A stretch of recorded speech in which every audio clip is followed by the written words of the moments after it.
안녕하십니까. 더불어민주당 동작을 국회의원 이수진입니다. 오늘 기자회견은 국민 여러분께 일제 잔재 법률 용어 청산을 위한 법률안 발의에 관해 설명드리고자 마련했습니다. 대한민국이 일제로부터 독립한 지 75년이 지났지만 아직도 우리 법률 곳곳에는 일본식 표현이 많이 남아 있습니다. 언어는 정신을 비추는 거울이라고 합니다. 일본식 법률 용어 사용은 의식의 영역에서 아직도 일제의 역사가 여전히 또아리를 틀고 있다는 반증입니다. 친숙한 용어부터 제대로 바꿔나가야 합니다. 친숙함이 주는 편리함과 단호하게 결별해야 우리의 역사가 바로 설 수 있습니다. 일상과 괴리된 일본식 법률 용어도 바꿔나가야 합니다. 법률 용어와 일상의 괴리는 우리 헌법이 규정한 법치주의 원리에 대한 중대한 도전입니다. 진정한 법치란 국민의 일상 속에 법이 살아 숨쉬는 것에 다름 아니기 때문입니다.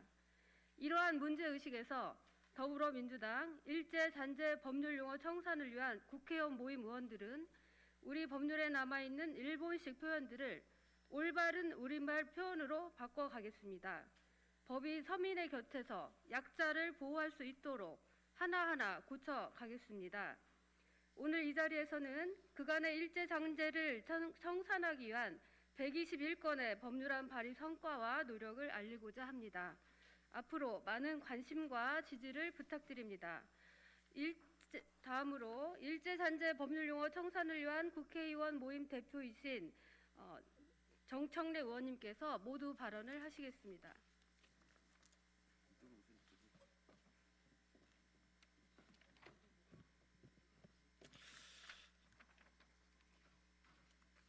네, 정청래입니다. 저는 지난 교육위 국감에서 우리나라 초중고 학교 현장에 남아있는 친일 잔재를 청산하자는 주장을 했고 교육부와 각 교육청에서 호응한 바 있습니다. 일장기와 일본 국화 문양을 조합시킨 학교 교표가 아직도 남아있었고 친일파 음악가가 작곡 작사한 교가가 아직도 버젓이 불려지고 있었습니다. 일제 잔재는 학교 현장뿐만 아니라 우리 사회 곳곳에 잔존해 있습니다. 배무 현장 학교를 시작으로 이제 일제 청산 작업을 일제 잔재 법률 용어 청산으로 이어갑니다. 일본식 표현과 단어를 알기 쉬운 우리말로 바꾸겠습니다. 이번에 발의하는 121개 법률 개정안을 조속히 개정하고 다른 사회 분야까지 확대해 나가겠습니다. 역사를 잊은 민족에게 미래는 없다고 했습니다. 똘레랑스의 나라 프랑스가 문화예술의 강국이 될 수 있었던 것도 나치 부역자를 철저하게 척결하고 민족의 정기를 지켰기 때문입니다.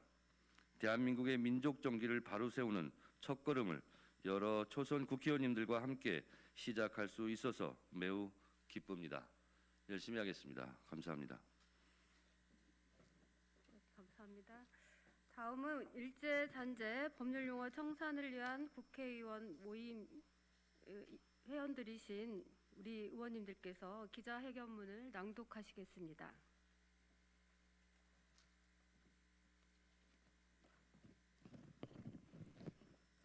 기자회견문을 읽도록 하겠습니다. 존경하는 국민 여러분, 우리나라 최초의 재헌국회는 재헌헌법에 따라 반민족 행위 처벌법을 만들고 반민특위를 구성했습니다. 하지만 반민특위는 1년도 채 못 되어 해산하면서 일제 잔재 청산이 제대로 이루어지지 못했습니다. 그리고 2000년대 일제 강점화 반민족 행위 진상 규명에 관한 특별법이 제정되고 친일 인명사전이 공개되는 등 역사를 바로 세우기 위한 움직임이 다시 시작되었지만 여전히 일제 잔재는 우리 생활 속에 남아 있습니다. 광복 75주년을 맞아 일제 잔재 법률 용어 청산을 위한 국회의원 모임 소속 의원 19인은 현행 법률 중 일본식 표현을 사용한 법률 용어에 대한 공동 연구를 진행했습니다. 이 과정 중 우선적으로 121건의 법률에서 일본식 표현을 발견했고 개정 작업을 진행하였습니다.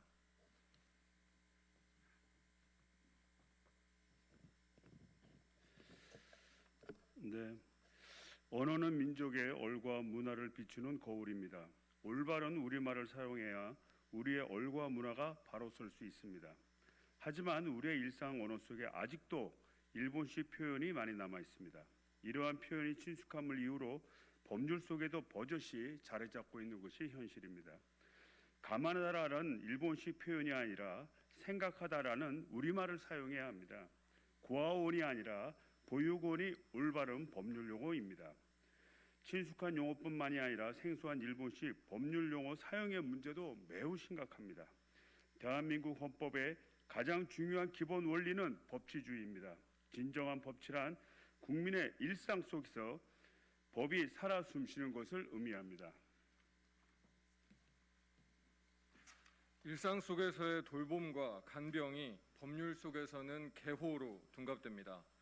생활 속의 신고는 개출이라는 일본식 법률 용어로 대체되어 있습니다. 외래어를 넘어 외계어가 된 일본식 법률 용어로 인해 국민 생활 속에서 법이 점점 더 멀어지고 있는 것입니다. 일본식 법률 용어 사용의 부작용은 여기서 그치지 않습니다. 알기 힘든 용어 사용으로 인해 국민들이 법을 제대로 이해할 수 없습니다. 법을 이해할 수 없으니 법의 보호도 제대로 받지 못하고 있습니다. 이에 반해 법률 전문가의 도움을 쉽게 받을 수 있는 소수의 힘 있는 자들은 법의 테두리 안에서 안락함을 영위하고 있습니다. 더 나아가 합법과 불법의 경계를 교묘하게 파고들어 법의 공정성마저 훼손하고 있습니다. 법 앞에 평등하다는 헌법 규정에 정면으로 도전하고 있는 상황입니다.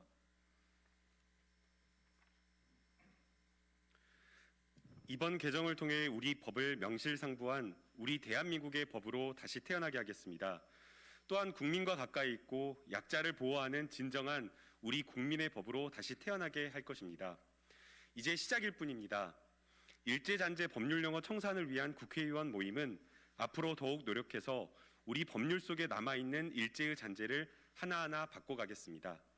아울러 우리의 일상 속에 스며들어 있는 일제의 잔재를 청산하는 일도 게을리하지 않겠습니다. 21대 국회를 일하는 국회, 국민을 섬기는 국회로 만들겠습니다.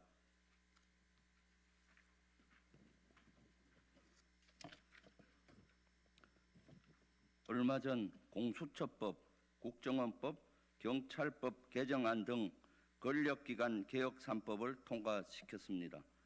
국민들의 오랜 수건인 권력기관 개혁을 완성시키는 개혁국회가 되겠습니다. 코로나19로 힘든 시기를 보내고 계신 국민께 작은 용기와 위로를 드리는 국회가 되겠습니다. 마지막으로 일제잔재 법률용어 청산 법률안 통과를 위해 국민 여러분의 많은 관심과 지지를 부탁드립니다.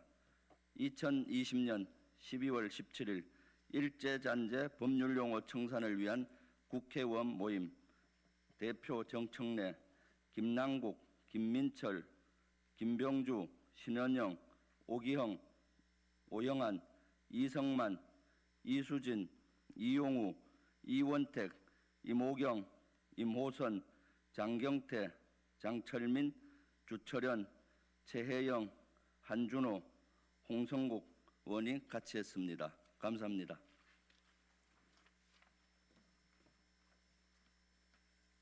네, 다음으로는 기자회견문을 낭독을 안 하신 분들의 대표로 이용우 의원님께서 한 말씀 해주시겠습니다. 안녕하세요. 이용우입니다. 저는 굉장히 어려웠던 게 기억이 있습니다. 초등학교 때 자연을 배울 때 콩팥, 허파 이렇게 배웠습니다. 중학교를 갔더니 갑자기 심장, 신장, 위장 이렇게 배웠거든요. 그러는 순간 이거 뭘까 했습니다. 사실 법률의 용어는 우리하고 친숙하게 있으면서 우리를 보호해 줘야 됩니다. 근데 전혀 생활에 떨어진 용어, 또 의학 용어도 마찬가지입니다. 병원에서 처방전을 적어줬을 때 무슨 뜻인지도 모르고 무슨 약인지도 모르는 채로 받아가는 것, 그들만의 리그였던 거죠. 자기들을 보호하기 위한 것. 바로 그런 부분이 법률 용어뿐만 아니라 또한 우리 지명에도 많이 나타나고 있습니다. 예를 들면 제가 사는 지역 같은 일산인데 옛 명칭 한매입니다. 큰 산. 그 명칭을 토지조사 사업을 하면서 이름을 바꿨던 거거든요. 그런 것들 하나하나 찾아내지 못한다면 그 뜻이 훼손될 겁니다.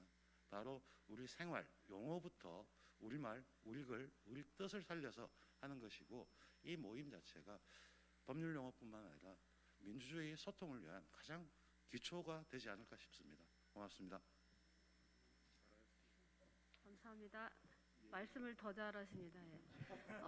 마지막으로 일제 잔재 청산을 위한 국회의원 모임의 대표이신 정청래 의원님께서 마무리 발언을 또 하시겠습니다. 오늘 오신 의원님들은요, 상임위가 다 다르십니다. 그래서 각 상임위별로 발의하시고 통과까지 책임져 주실 그런 의원님들입니다. 감사드리고요. 원래 오늘 이렇게 국회 의원가에 이 121개 법률안을 제출하려고 했는데요. 코로나 상황도 있고 또 전자 시스템이 있기 때문에 그냥 이렇게 법안을 여러분께 제출하겠다 하는 말씀만 드리겠습니다. 이렇게 만들어왔는데, 네. 하여튼 많은 관심 가져주시고요. 여러분 많이 성원해 주시기 바랍니다. 고맙습니다. 이상으로 마치겠습니다. 감사합니다.